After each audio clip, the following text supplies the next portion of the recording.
작년 12월에 신속 처리 안건으로 박주민 의원이 대표 발의했던 사회적 참사 특별법이 거의 1년의 시간을 채우고 지난달 24일에 국회 본회의를 통과했습니다. 통과되기 전까지 우리 당 모든 의원들이 노심초사했던 법안인데 박주민 의원의 일단 박수 한번 쳐드리죠. 네. 감사합니다. 정말 수고하셨어요. 아니, 고생하셨어요. 다들 고생하셔가지고. 네, 아닙니다. 네, 총대를 맸어요 그때. 네. 감회가 좀 어떻습니까? 네. 저는 사실 이 법안이 통과 안 되면 어땠을까를 자주 생각하게 되더라고요. 이게 네. 날짜가 다가올수록. 네. 근데 첫째는 제가 개인적으로 야 이거 통과하면 어떻게 얼굴 들고 다니지? 네. 라는 생각을 많이 했고요. 또 하나 걱정됐던 게 사실 세월호에 대해서 우리 정부가 훨씬 더 적극적이고 네. 또 대통령도 워낙 관심이 많은데 네. 이게 이제 입법 차원에서 또 어긋나 버리면 또 이 과제를 푸는 게 굉장히 또 어려워지잖아요. 그렇죠. 네. 네. 그런 것도 걱정을 많이 했고 무엇보다도 이제 가족분들이 실망하실 거 네. 그런 거 생각 굉장히 많이 해서 복잡하고 정말 힘들어서 밥 생각도 없더라고요. 네. 그리고 안 씻게 되고 막 피곤하고 지치면 저는 안 씻거든요. 근데 딱 통과되니까요. 진짜 솔직히 말씀드리면 마치 큰 산을 하나 넘은 듯한 느낌? 약간 그런 느낌이 들어요. 성취감 같은 거라고 그래야 되나요? 성취감보다 안도감. 안도감. 안도감. 적절한 표현이 네. 안도감. 이제 넘기가 너무 힘든 산이었는데 넘은 것 같다 이제. 이거 뭐 좀 살 것 같다 그런 느낌이요. 네. 그때 이제 그 통과된 날 밖에는 역시 세월호 가족분들 네. 계셨는데 가습기 살균제 피해 네, 가족분들 같이 계셨죠. 네. 근데 이렇게 나오는데요. 우리 더불어민주당 의원들한테 막 그래도 좀 파이팅 이렇게 해주셔서 저도 한두 분 가족들이 막 격려해 주시는데 정말 잘 된 것 같아요.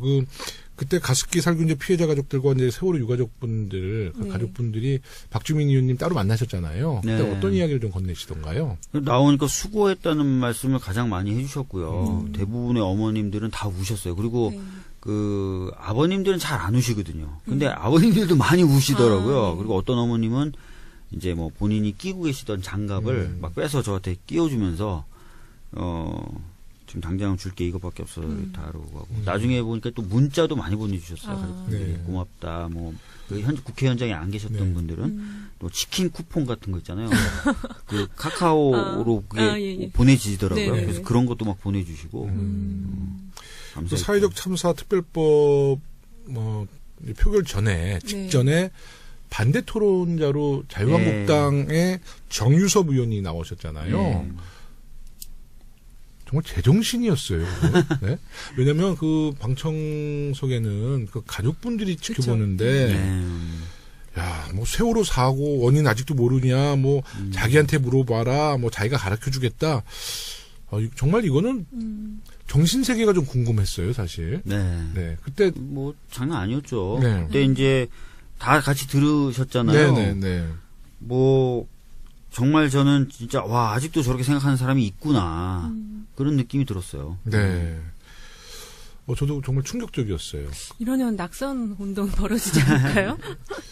아마 근데 이제 그 발언에 대해서 그 많은 매체가 이렇게 특별히 다뤄주지는 않았던 것 같아요. 다뤄주질 않아서 국민들이 잘 모르시더라고요. 네, 이런 부분은 확실히 좀 다뤄줘야 되는데. 그 연설도 한번 좀 다 같이 보셨으면 좋겠고 국회 방송 가면 보실 수가 있잖아요. 다시 보기. 네. 그다음에 예산 통과될 때 반대 토론했던 전희경 의원의 반대 토론. 한번 좀 많은 국민들이 들어보실 필요가 있습니다. 그때 박주민 의원님이 그 전희경 의원님에 대해서 저 앞자리인데 뭐라 그랬죠? 저분이 몇 년생인지가 몇 년생인지 궁금하다. 굉장히 막 보릿고개 얘기하고 막 그랬거든요. 그리고 막 그 5, 60년대 특히 60년대 저 방공 교육에만 받으신 분들처럼 얘기를 하시는 거예요. 그 교육은 제가 받았는데 그분 젊으신 분으로 알고 있는데. 그러니까요. 네. 그 사회적 참사 특별법 이번에도 이제 많은 발의될 때까지 많은 과정이 있었는데요. 가장 어려웠던 문제가 어떤 문제였어요, 이번에는요? 우선은 아시겠지만 이제 일기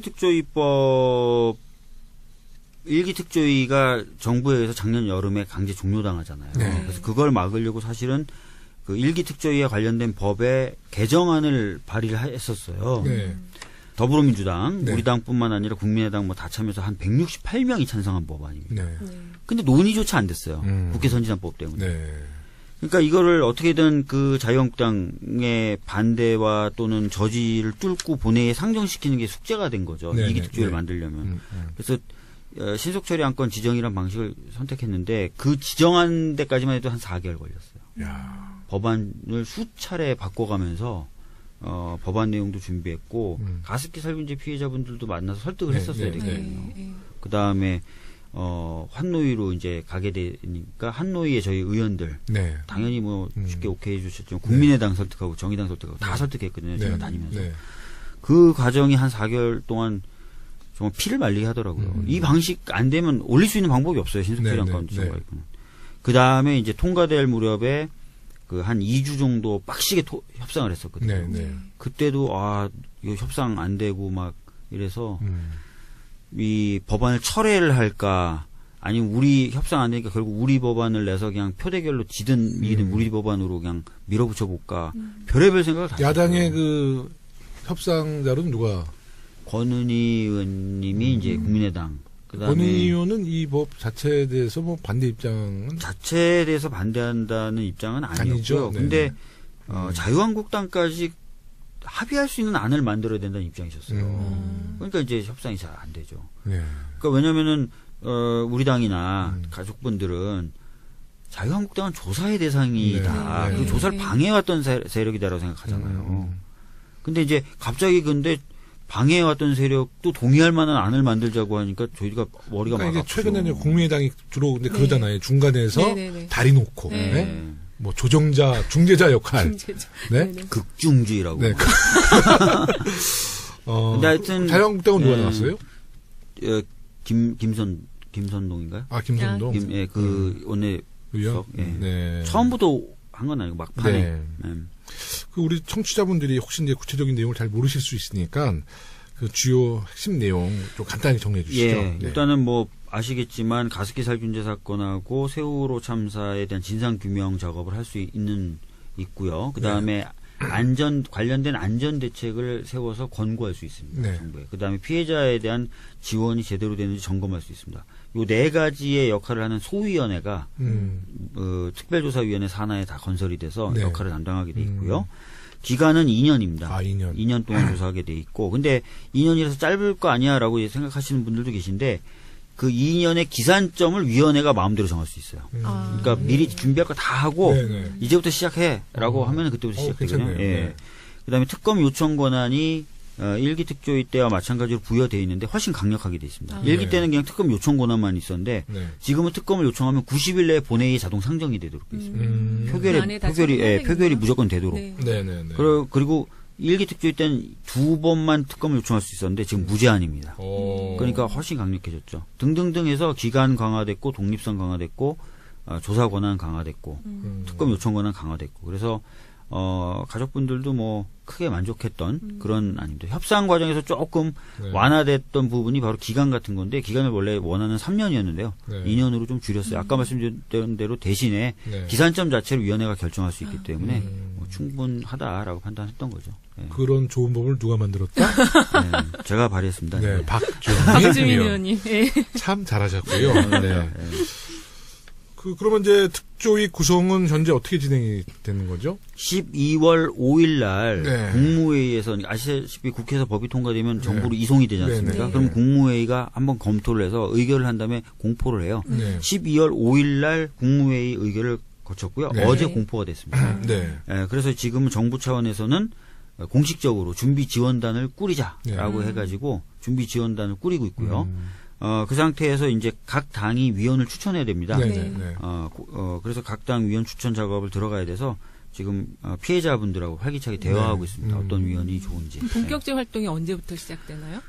위원 구성은 법 공포 30일 내에 이제 위원회 구성하도록 돼 있으니까요. 네. 대략 1월 초에 구성을 마치고 그다음에 여러 가지 준비 작업을 한 뒤에 가동 시점 아까 말씀드린 대로 이제부터 시작이야 할 때부터 이제 시작이 되는 거죠. 네. 네. 일기 특조위 구성 때는 이제 당시 여당이 누가 있었죠? 그 당시에 뭐 여당 추천 의원으로 굉장히 유명한 분들 많았어요. 네.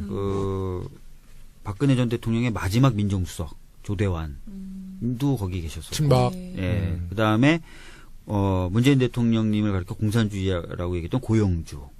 예. 그러니까 쟁쟁한 분들만 모아놨습니다. 그리고요. 예. 또 있었나요? 또 있었죠. 차기현, MBC 관련돼서 박문진 이사였나요? 해가지고 네. 그 여러 가지 역할을 하셨던 그분도 거기 있으셨고 그래서 굉장한 분들만 모아놓으셨어요. 그때도 제일 기억에 남는 그 방해를 많이 했다고 들었는데 그것도 가장 좀 기억에 남는 어떤 뭐 사례가 있었나요? 뭐 BH 즉 청와대에 대해서 조사하는 것을 결정하자마자 네. 여당 추천 의원들이 전체가 모여가지고 기자회견을 하면서 사퇴를 하겠다 이렇게 얘기를 했었죠. 기억나요. 예. 기억나시죠? 네, 네. 근데 그게 알고 봤더니 기자회견 30분 전에 어떤 문건 하나가 언론에 의해서 공개돼요. 네. 그 문건에 그렇게 돼 있어요. 기자회견 방식으로 사퇴하라. 근데 진짜 기자회견 하는 거예요.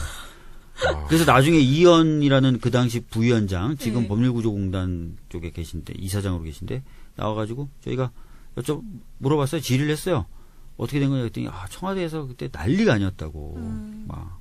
그러니까 결국은 일기 특조위에 있는 그 당시 여당이 그 박근혜 대통령의 아바타였네요. 네. 아바타. 그렇죠. 어? 네. 그러니까 청와대 지시에 따라서. 그런 것 같은데 문건이 아니고 지시 보고서 같은 것 같은데요. 이번 이제 2조 특조위가 과거 특조위로부터 이제 교훈을 삼아야 할 내용이 있다면 어떤 뭐 일기 부분일까요? 특조위 때는 네. 예산도 제대로 지원 못 받았고 네. 공무원 파견도 늦거나 안 됐었고 맞아요. 그렇게 그죠? 들었어요. 예. 그리고 방금 말씀드렸던 것은 여당 추천위원들은 조사를 방해하기에 네. 바빴고 그다음에 각 정부기관도 협조를 안 했거든요. 그런 부분들 다 타개해 나가야 되는데 다행인 것은 지금 뭐 대통령님을 위시해서 정부에서는 다 적극적인 의지를 갖고 있기 때문에 진상규명에 대해서 네. 잘 될 거라고 생각합니다. 네. 하여튼 이기 특조위 정말 파이팅 하십시오. 예, 예, 더 많이 아마- 좀 아마 고생 좀 잘 해주세요. 할 네. 겁니다. 네. 네. 저는 위원으로 안 갑니다. 아, 좀 전투력 있는 분들 좀 가셔서 진실을 네. 다 밝혀내야 될 것 같고요. 네. 좀 주제를 좀 바꾸겠습니다. 네. 지난 주말에 매우 안타까운 일이죠. 네, 인천 영흥도에서 낚싯배가 전복돼서 15명이 사망하는 정말 네. 안타까운 사고가 발생했는데요. 네. 사고의 정확한 원인은 현재 조사를 진행 중이기 때문에 속단할 수는 없지만 항해 부주의가 가장 큰 원인이 아닌가 생각이 되는데요. 네, 우리 어떻게 생각하세요, 이용수 의원님? 아니, 이게 이제 이런 사건, 사고가 나면은 사실은 특히 해상 사고는 일반 국민들이 좀 자세히 알기 어렵거든요. 네. 근데 어쨌든 사건, 사고와 관련해서는 초동 대응에 대한 문제가 이제 어떻게 된 거냐, 이 초동 대응의 뭐 일지랄까요? 그게 제일 중요한 것 같고, 특히 해상 사고는 훈련, 재난을 이렇게 대처하는 굉장히 많은 훈련이 필요하다고 들었어요. 네. 그래서 어쨌든 이게 지금 현재는 항해 부주의로 나와 있지만, 조금 더 진상을 좀 정확하게 파악을 하고 그래야 될것 같아요. 예, 그러게 좀 필요할 것 같습니다. 관계자들 진술이 조금씩 달라지더라고요.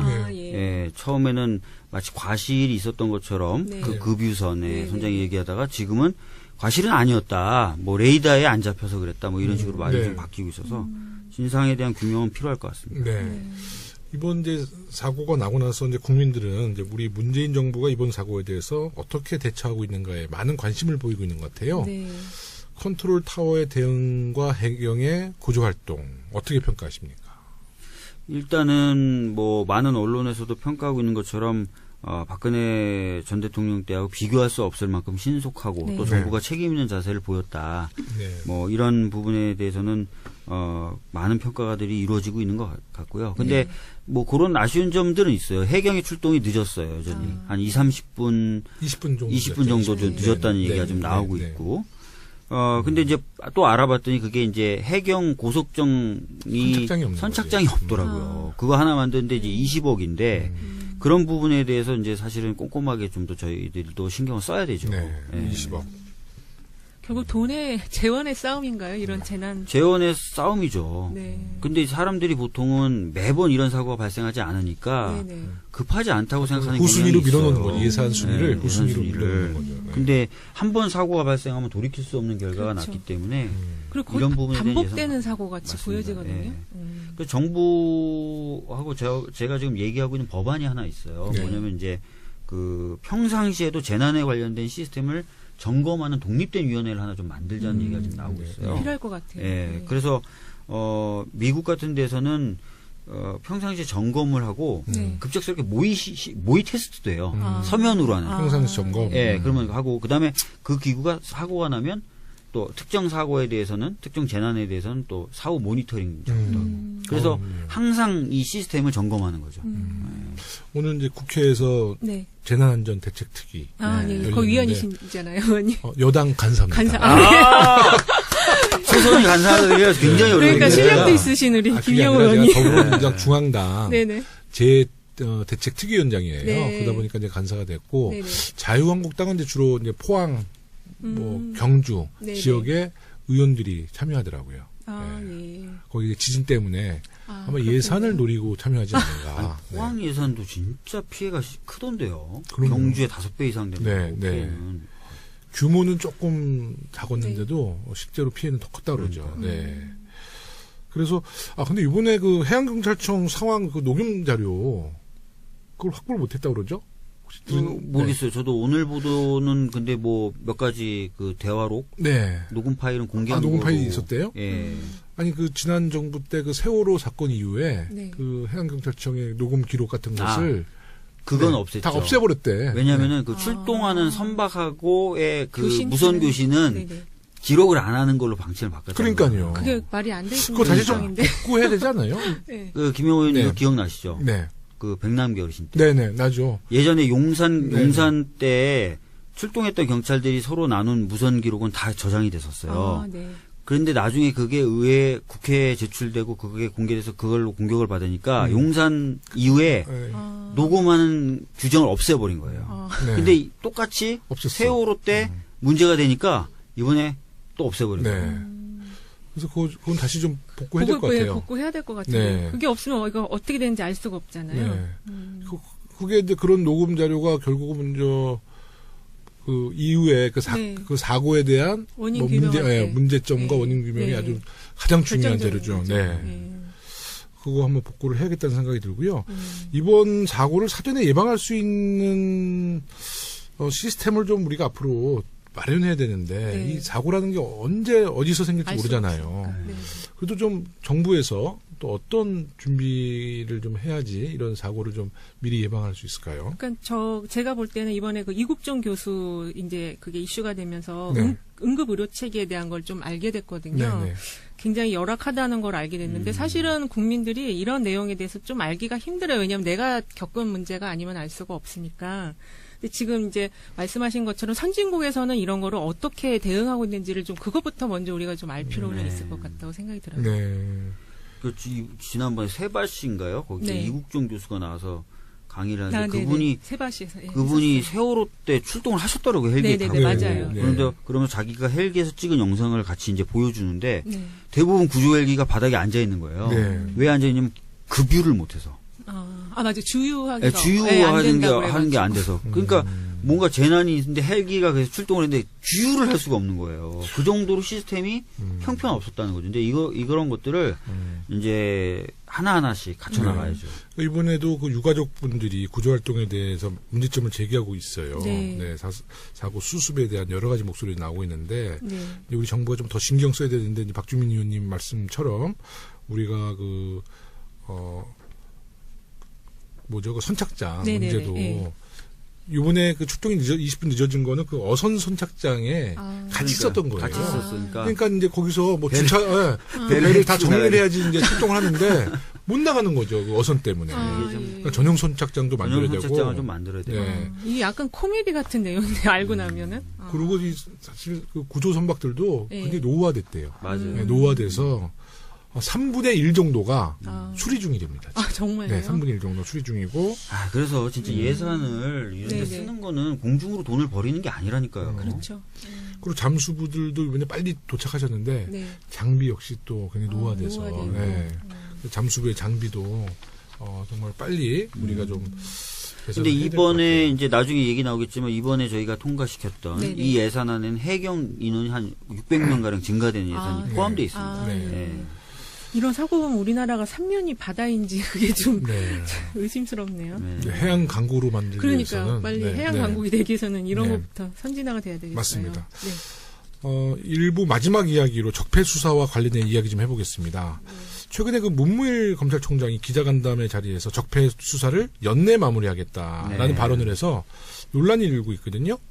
진실일까요? 연내에 마무리할 수 있나요?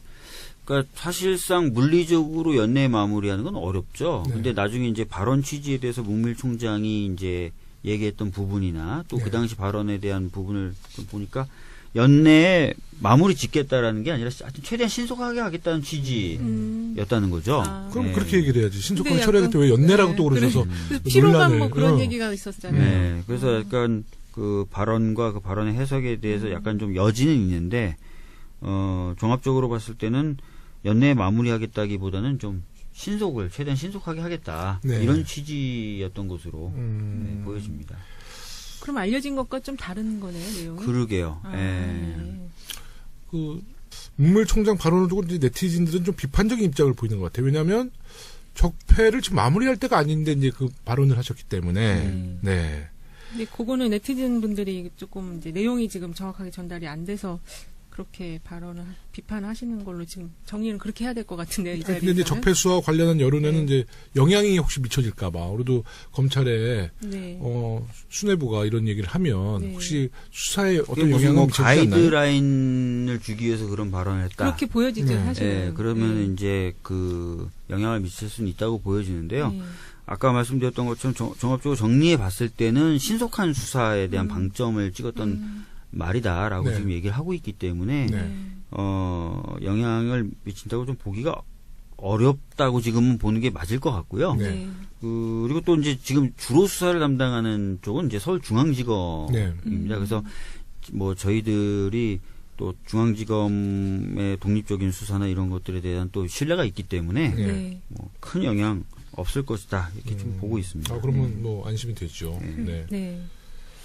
근데 아무래도 이 검찰 하면 검찰 개혁이 제일 중요한데 그거는 지금 진행이 어떻게 되는지 좀 궁금하거든요. 검찰 개혁은 사실은 결국 법으로 해야 되거든요. 네. 그래서 검찰 개혁 관련된 법으로 처리해야 될 게 이제 공수처를 설치하는 네네. 것 하나 하고 네. 두 번째로는 검경 수사권 조정입니다. 네. 그런데 지금 공수처를 좀 먼저 좀 하려고 네. 사실은 생각하고 있었는데 자유한국당 쪽에서 워낙 완강하게 지금 반대를 하고 있어요. 그래서 일소위에서 논의를 해보려고 법제사법위원회 일소위 담당인데 네. 논의를 해보려고 그랬는데 그냥 거의 사실상 자리를 박차고 나왔어요. 자유한국당이. 그래가지고 지금 그 부분에 있어서 논의가 더 이상 안 되고 있는데요. 그래서 이제 법사위 차원보다는 좀 원내 대표들 간의 어떤 네네. 협상과 대화로 좀 풀어야 되지 않겠느냐. 그렇게 좀 보고 있습니다. 예. 지금 자유한국당은 검경 수사권 조정으로 이야기를 하고 있는 거죠. 공수처를 하지 말고 검경 수사권 조정을 하자. 그런 그러니까 얘기도 예전에 그렇게 반대하다가 갑자기 이제 공수처에 이제 물타기 하는 것 같아요. 자기네들도 이제 개혁을 안 한다고 하기는 어려워요. 네. 또 이제 그러면서도 한편으로는 이런 얘기도 합니다. 공수처장을 야당이 그냥 추천하게 해달라. 그런 얘기도 합니다. 사실은. 잔머리의 대가 같아요. 우리 지금 홍준표 네. 그 자유한국당 대표 막 우리 그 한명도 정무수석이 예방 갔더니 네. 청와대 정무수석한테 우리 자유한국당 국회의원들 그만 잡아가라고. 네.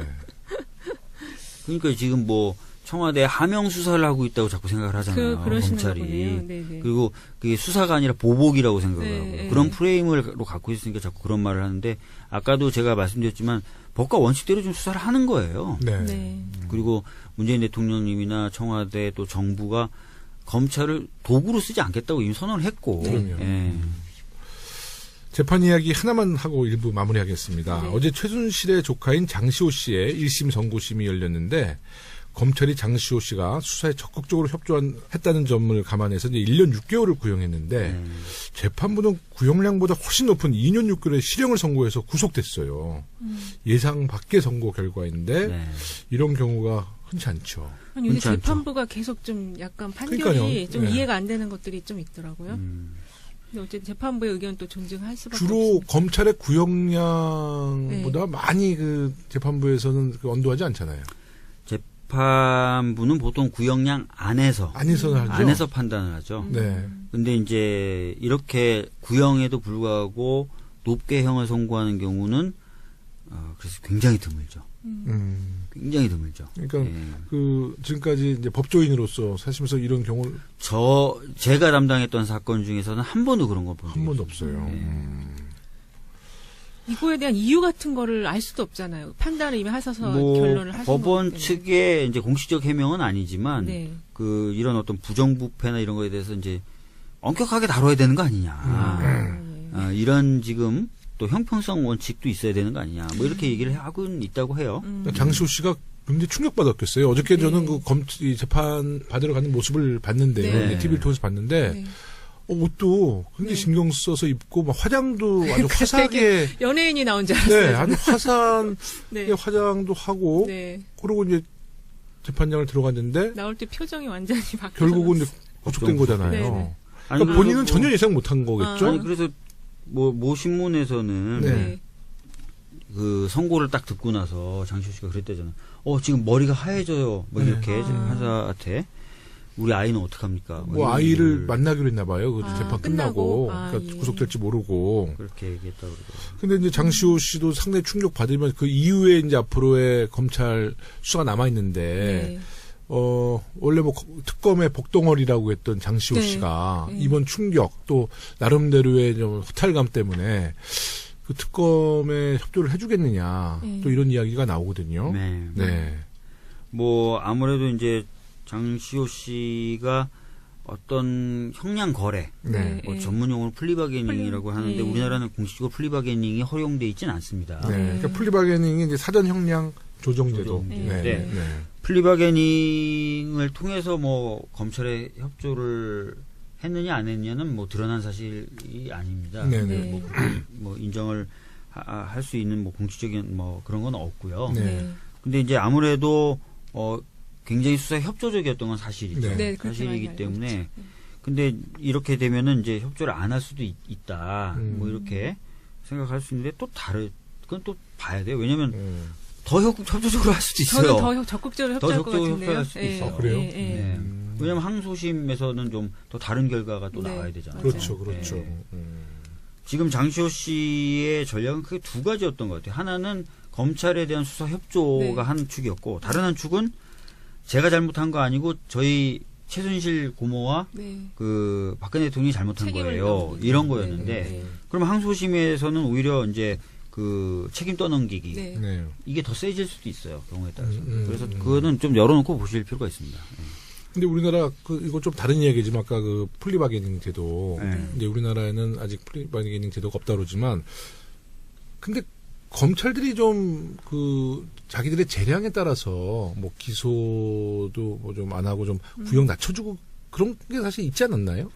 그러니까 사실은 뭐 플리바게닝이라는 제도가 아까 말씀드렸던 대로 우리나라 법제상 허용되지 않지만 네. 실질적으로 사용돼 왔다 이런 그렇죠. 주장들은 많았죠. 특히 저 폭력배들 뭐 이런 아. 사건, 마약 사건 네, 좀 그런 뇌물, 사건은 뇌물 사건. 네, 네. 제가 예전에 그 취재하다가 무슨 마약 사건 하나 했었는데 그 마약 그 공급자가 이렇게 막 좀 얘기를 한 거예요. 검찰에 네네. 협조를 하니까 네, 네. 거기는 뭐 그냥 선처해 주더라고요. 근데 그런 거죠. 이제 지금 말씀하신 그 예. 네, 근데 플리바게닝 이제 제도가. 플리바게닝이라는 게 공식적으로 인정이 되기 시작하면 네. 사실상 검사가 재판까지 하는 결과를 그렇죠. 낳거든요. 그렇게 되겠죠. 아, 네. 네네네. 지금도 검찰이 권한이 너무나 커서 네. 어떻게든 그 권한을 제한하고 나누려고 하는데 사실상 재판을 할 수 있는 권한까지 준다. 이러면 뭐 사실은 진짜 그렇네요. 장난 그렇게 될 아니죠. 수 있을 것 같은데 네. 전혀. 플리바게닝 제도가 지금 미국은 허용되고 있죠. 예. 영국, 스페인, 프랑스. 이번에 그 특검, 네. 트럼프에 대한 특검도 음. 적극적으로 플리바게닝을 쓰고 있죠. 그럼 거기서 이렇게 막 좀 이게 있겠네. 그 안에서 좀 이렇게 서로가 뭐 주거니 받거니가 좀 있겠네요. 네. 기브앤테이크. 그러니까 뭐 멀린인가 플린인가 네. 뭐 제가 이름을 잘 기억 못하는데 뭐 원래대로라면 6년형을 선고받을 수 있는 사람인데 네. 플리바게닝 적용해 줄 테니까 얘기해라 그래서 자백을 받아낸다든지 그런 식으로 하고 있다는 그럼 거예요. 박주민 의원님은 플리바게닝을 도입하는 것에 대해서는 플리바게닝을 도입하려면 네. 검찰의 권한이 지금처럼 세서는 안 되죠. 그렇죠. 왜냐하면 미국 검찰은 수사를 안 해요. 네. 공소 유지와 그렇죠. 기소를 담당할 뿐입니다. 근데 우리나라는 수사도 하고 기소도 하고 공소 유지도 하고 그렇죠. 그다음에 형이 확정되면 형을 집행하는 권한에다가 플리바게닝 권한까지 있다. 그럼 엄청난 권한을 다 갖게 되는 그렇죠. 거죠. 아주 네. 좋으신 네, 말씀이에요. 이건 잘 일반인 또 잘 모르는 모르는 네. 네. 그러니까. 빨리 우리 이인용 소장님은 한번 돌려보세요. 전화 좀 돌려보세요. 예? 네, 알겠습니다. 그래서 플리바게닝 도입에 대한 국민들의 소장님 여론. 직접 전화를 다 돌리셨나요? 네, 핸드폰으로 한다는 얘기가 있어. 핸드폰 그 전화비가 장난 아니에요. 네, 600통을 핸드폰으로 네. 직접. 일단 지인들께 먼저 좀 돌려볼게요. 근데 아주 정말 좋은 지적이시네요. 네, 진짜 그러네요. 제가 이 방송 들어오기 전까지는 이걸 도입해야 된다고. 이거 뭐 네, 어떻게 잘만 적용하면 네, 좀 네. 수사에도 도움이 되고 괜찮겠다 생각했는데 이 결국은 이 검찰의 권력 독점 뭐 그런 거네요. 그게 수사 협조한다는 거는 본인의 어떤 죄에 대한 걸 인정을 하는 거잖아요. 그래서 네. 저도 좀 그 괜찮을 거라고 생각했는데 저는 또 단점이 있네요. 네. 그러니까 지금 검찰의 이제 이 뭐 기소권 네. 뭐 저 이런 걸 다 권한을 준다면 하지 말자는 거고 그렇죠. 검찰이 조금 좀 힘이 빠지는, 기능과 기능을 권한이 좀 축소된다면 줄어들면, 한번 도입도 검토해 볼 수 있다라는 네. 의견이신 거죠. 그리고 네. 사실 우리나라는 재판하는 판사가 네. 양형 사유로 네. 수사나 재판 과정에 협조적이었던 사항을 고려해서 형을 깎아줄 수 있어요. 판사가. 네. 그렇기 그렇지. 때문에 이제 일정 정도의 플리바게닝 같은 효과를 판사의 어떤 재판을 염두에 둔다면 누릴 수가 있거든요. 그래서 그런 식으로 좀 생각해야 되는데, 지금 상태에서 만약에 검찰이 플리바게닝 권한까지 들고 있게 된다면. 난리 나겠네. 난리 나겠네. 예를 들어서 뭐 김영란법 같은 경우에, 뭐 탁 한 다음에, 야, 너 저기 여당 김영호 의원하고 너는 봐줄 테니까 빨리 얘기해봐. 뭐 이렇게 다 되는 거죠. 네. 그러면 막 왜 진짜 하필이면 나냐고. 그러니까. 누군가를 타겟으로 잡고 막 털어서 플리바게닝 적용하고 이런 남용의 우려가 있어요. 그런 남용이 딱 정리되셨죠? 네네. 네, 그래서 정리됐습니다. 네, 이제 1부 마칠 시간이 됐습니다. 네. 2부 때 두 분 또 다 나오시죠? 네. 그래도 이제 마무리 발언. 네. 30초씩 드리겠습니다. 네, 오늘은 좀 우리가 일반 국민들이 잘 모르는 내용들을 박주민 의원님이 또 잘 설명해 주셔서 공부가 많이 됐습니다. 감사합니다. 감사합니다. 네, 저도 오랜만에 나오니까 재밌네요. 네. 다시는 떠나지 마. 보고 싶었어. 네, 그러면 1부 끝까지 청취해주신 청취자 여러분께 감사드리면서 내일 2부에서 2018년 예산안을 들고 다시 찾아뵙겠습니다. 감사합니다. 감사합니다. 저는 뭐 아시겠지만 가습기 살균제 사건하고 세월호 참사에 대한 진상 규명 작업을 할 수 있고요. 그 다음에 관련된 안전 대책을 세워서 권고할 수 있습니다. 네. 정부에. 그 다음에 피해자에 대한 지원이 제대로 되는지 점검할 수 있습니다. 요 네 가지의 역할을 하는 소위원회가 특별조사위원회 산하에 다 건설이 돼서 네. 역할을 담당하게 돼 있고요. 기간은 2년입니다. 2년. 2년 동안 조사하게 돼 있고, 근데 2년이라서 짧을 거 아니야라고 생각하시는 분들도 계신데, 그 2년의 기산점을 위원회가 마음대로 정할 수 있어요. 그러니까 미리 준비할 거 다 하고 네네. 이제부터 시작해라고 하면 그때부터 시작되거든요. 괜찮네요. 예. 네. 그다음에 특검 요청 권한이 1기 특조위 때와 마찬가지로 부여되어 있는데 훨씬 강력하게 되어 있습니다. 1기 때는 그냥 특검 요청 권한만 있었는데 네. 지금은 특검을 요청하면 90일 내에 본회의에 자동 상정이 되도록 되어 있습니다. 표결이 무조건 되도록. 네. 네네네. 그리고 1기 특조위 때는 2번만 특검을 요청할 수 있었는데 지금 무제한입니다.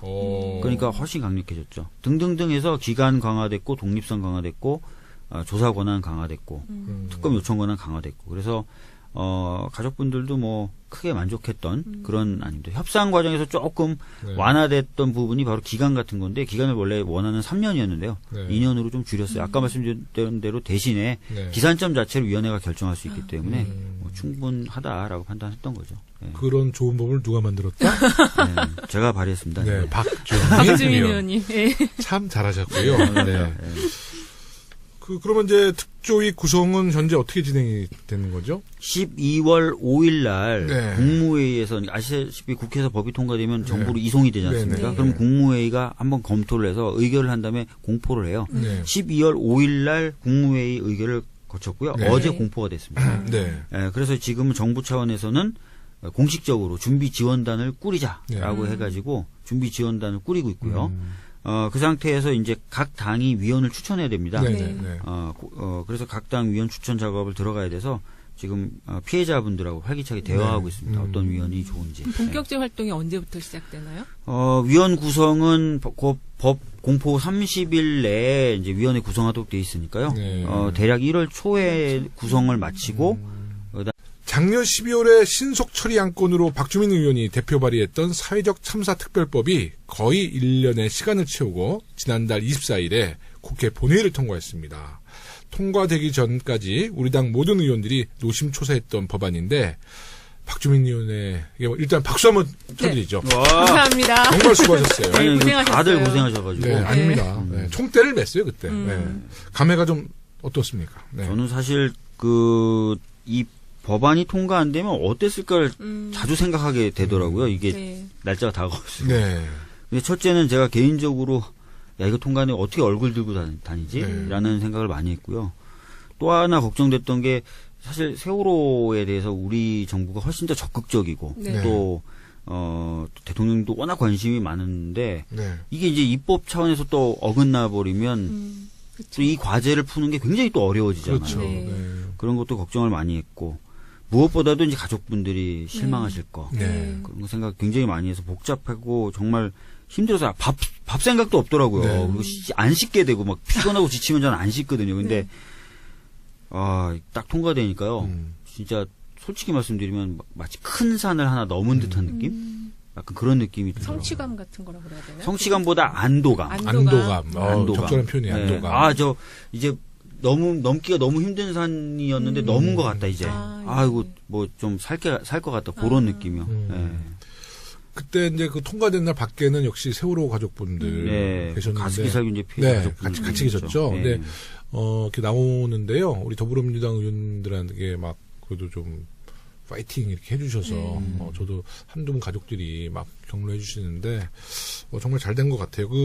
그때 가습기 살균제 피해자 가족들과 이제 세월호 유가족분들 그 가족분들이 박주민 의원님 따로 만나셨잖아요. 그때 네. 어떤 이야기를 좀 건네시던가요? 나오니까 수고했다는 말씀을 가장 많이 해주셨고요. 대부분의 어머님들은 다 우셨어요. 그리고 그 아버님들은 잘 안 우시거든요. 근데 아버님들도 많이 우시더라고요. 그리고 어떤 어머님은 이제 뭐 본인이 끼고 계시던 장갑을 막 빼서 저한테 끼워주면서 지금 당장 줄 게 이것밖에 없어서 다루고 하고 나중에 보니까 또 그다음에 여러 가지 준비 작업을 한 뒤에 가동 시점 아까 말씀드린 대로 이제부터 시작이야 할 때부터 이제 시작이 되는 거죠. 네. 네.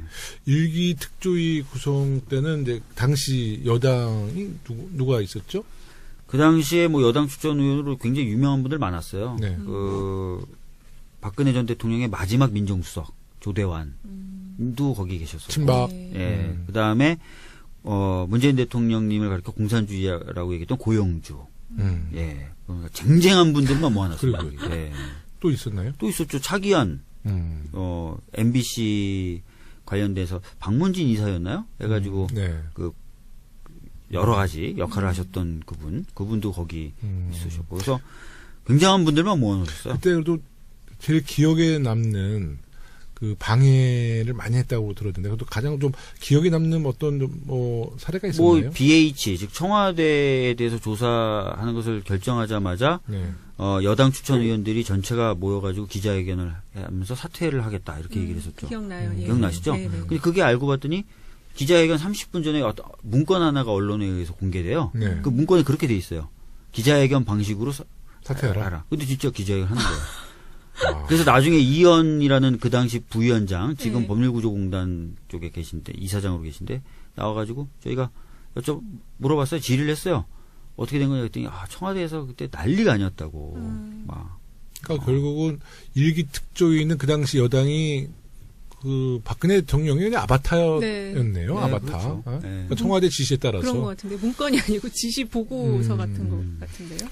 이번 2조 특조위가 과거 특조위로부터 이제 교훈을 삼아야 할 내용이 있다면 어떤 뭐 일기 부분일까요? 특조위 때는 네. 예산도 제대로 지원 못 받았고 네. 공무원 파견도 늦거나 안 됐었고 맞아요. 그렇게 그죠? 들었어요. 네. 그리고 방금 말씀드렸던 것은 여당 추천위원들은 조사를 방해하기에 네. 바빴고 그다음에 각 정부기관도 협조를 안 했거든요. 그런 부분들 다 타개해 나가야 되는데 다행인 것은 지금 뭐 대통령님을 위시해서 정부에서는 다 적극적인 의지를 갖고 있기 때문에 진상규명에 대해서 네. 잘 될 거라고 생각합니다. 네. 하여튼 이기 특조위 정말 파이팅 하십시오. 네, 예, 더 많이 좀 아마 고생 좀 해주세요. 잘 할 네. 겁니다. 네. 네, 문자도 많이 보내주셨어요. 아. 가족분들이. 네. 고맙다. 국회 현장에 안 계셨던 네. 분들은 또 치킨 쿠폰 같은 거 있잖아요. 그 카카오로 그게 예. 보내지더라고요. 네, 네. 그래서 그런 것도 막 보내주시고 또 감사해요. 사회적 참사 특별법은 뭐 표결 전에 직전에 반대 토론자로 자유한국당의 정유섭 의원이 나오셨잖아요. 정말 제정신이었어요. 네? 왜냐하면 그 방청석에는 그 가족분들이 지켜보는데, 야, 뭐 세월호 사고 원인 아직도 모르냐, 뭐 자기한테 물어봐라, 뭐 자기가 가르쳐주겠다. 정말 이거는 정신 세계가 좀 궁금했어요, 사실. 네. 그때 뭐 장난 아니었죠. 네. 그때 이제 다 같이 들으셨잖아요. 네. 뭐 정말 저는 진짜 와 아직도 저렇게 생각하는 사람이 있구나 그런 느낌이 들었어요. 네. 저도 정말 충격적이었어요. 이러면 낙선 운동 벌어지지 않을까요? 아마 근데 이제 그 발언에 대해서 그 많은 매체가 이렇게 특별히 다뤄주지는 않았던 것 같아요. 다뤄주질 않아서 국민들이 잘 모르시더라고요. 이런 부분은 확실히 좀 다뤄줘야 되는데. 그 연설도 한번 좀 다 같이 보셨으면 좋겠고 국회방송 가면 보실 수가 있잖아요. 다시 보기. 그다음에 예산 통과될 때 반대 토론했던 전희경 의원의 반대 토론. 한번 좀 많은 국민들이 들어보실 필요가 있습니다. 그때 박주민 의원님이 그 전희경 의원님에 대해서 저 앞자리인데 뭐라 그랬죠? 저분이 몇 년생인지가 몇 년생인지 궁금하다. 굉장히 막 보릿고개 얘기하고 막 그랬거든요. 그리고 막 그 5, 60년대 특히 60년대 저 방공교육에만 받으신 분들처럼 얘기를 하시는 거예요. 그 교육은 제가 받았는데 그분 젊으신 분으로 알고 있는데. 그러니까요. 그 사회적 참사 특별법 이번에도 이제 많은 발의될 때까지 많은 과정이 있었는데요. 가장 어려웠던 문제가 어떤 문제였어요, 이번에는요? 우선은 아시겠지만 이제 일기특조위가 정부에 의해서 작년 여름에 강제 종료당하잖아요. 그래서 그걸 막으려고 사실은 그 일기특조위와 관련된 법의 개정안을 발의를 했었어요. 더불어민주당, 우리 당뿐만 아니라 국민의당 뭐 다 참여해서 한 168명이 찬성한 법안입니다. 근데 논의조차 안 됐어요. 국회 선진화법 때문에. 그러니까 이거를 어떻게든 그 자유한국당의 반대와 또는 저지를 뚫고 본회의에 상정시키는 게 숙제가 된 거죠. 일기특조위를 만들려면. 그래서 신속처리 안건 지정이라는 방식을 선택했는데 그 지정한 데까지만 해도 한 4개월 걸렸어요. 법안을 수차례 바꿔가면서 법안 내용도 준비했고 가습기 살균제 피해자분들도 만나서 설득을 했었어야 되거든요. 그 다음에 환노위로 이제 가게 되니까 환노위에 저희 의원들 당연히 뭐 쉽게 오케이 해주셨지만 국민의당 설득하고 정의당 설득하고 다 설득했거든요. 제가 다니면서 그 과정이 한 4개월 동안 정말 피를 말리게 하더라고요. 이 방식 안 되면 올릴 수 있는 방법이 없어요. 신속처리 안건 그 다음에 이제 통과될 무렵에 그 한 2주 정도 빡시게 협상을 했었거든요. 그때도 이거 협상 안 되고 막 이래서 이 법안을 철회를 할까 아니면 우리 협상 안 되니까 결국 우리 법안을 내서 그냥 표대결로 지든 이든 우리 법안으로 그냥 밀어붙여 볼까 별의별 생각을 다 야당의 했어요. 그 협상자로는 누가? 권은희 의원님이 이제 국민의당. 그다음에 권은희 의원은 이 법 자체에 대해서 뭐 반대 입장은 자체에 대해서 반대한다는 입장은 아니었고요. 근데 자유한국당까지 합의할 수 있는 안을 만들어야 된다는 입장이셨어요. 그러니까 이제 협상이 잘 안 되죠. 그러니까 왜냐면은 우리 당이나 가족분들은 자유한국당은 조사의 대상이다. 그 조사를 방해해왔던 세력이다라고 생각하잖아요. 근데 이제 갑자기 방해해왔던 세력도 동의할 만한 안을 만들자고 하니까 저희가 머리가 막 아프죠. 최근에는 국민의당이 주로 그러잖아요. 중간에서 다리 놓고 뭐 조정자, 중재자 역할. 극중주의라고. 근데 하여튼 자유한국당은 누가 나왔어요? 김선동인가요? 김선동. 그 원내 의원. 처음부터 한 건 아니고 막판에. 그 우리 청취자분들이 혹시 이제 구체적인 내용을 잘 모르실 수 있으니까 그 주요 핵심 내용 좀 간단히 정리해 주시죠. 일단